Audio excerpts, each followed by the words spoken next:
হরতাল ডাকেছে মনে করেন এটা তো তার ব্যক্তিগত হরতাল। এখন সে তো ডাকলো বাইরের দেশে থেকে, কেউ তো সেরকম নেই যে আওয়ামী লীগের হয়ে রাস্তায় কথা বলবে, তাহলে হরতাল পালন করবে কে? একটা ব্যক্তি তো থাকতে হবে। তার কিছু কিছু নেতা আছে তারা কারাবন্দী আছে, এখন কারাবন্দী থাকে জেলখানার ভিতরে থাকে, তারা কি হরতাল পালন করবে? আর সে আছে দেশের বাইরে, তার কথা মানুষ কিভাবে শুনবে? এখন বর্তমান সরকারের কথা একজন রিক্সাওয়ালা শোনে না, দেশের বাইরে যে এক্স সরকার তার কথা মানুষ শুনবে।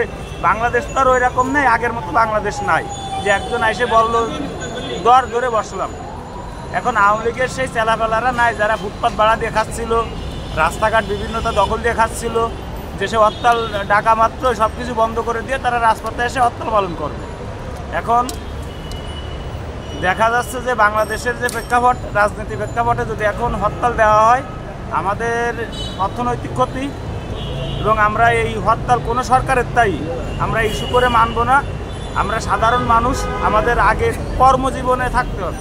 আমরা হরতালে গেলাম, আমাদের পিঠে একটা বাড়ি পড়লো, আমাদের গায়ে একটা বোমের আঘাত লাগলো, একটা রাবার বুলেট লাগলো, মরলে আমরাই মরব, আর কেউ মরবে না। আমরা শেখ হাসিনা সরকারের কথা শুনে হরতালের মাঠে যাব না, তারেক রহমানের কথা শুনে হরতালের মাঠে যাব না, ডক্টর শফিকুর রহমানের কথা শুনে হরতালের মাঠে যাব না, ডক্টর ইউনূস সাহেবের কথা শুনেও হরতালের মাঠে যাব না।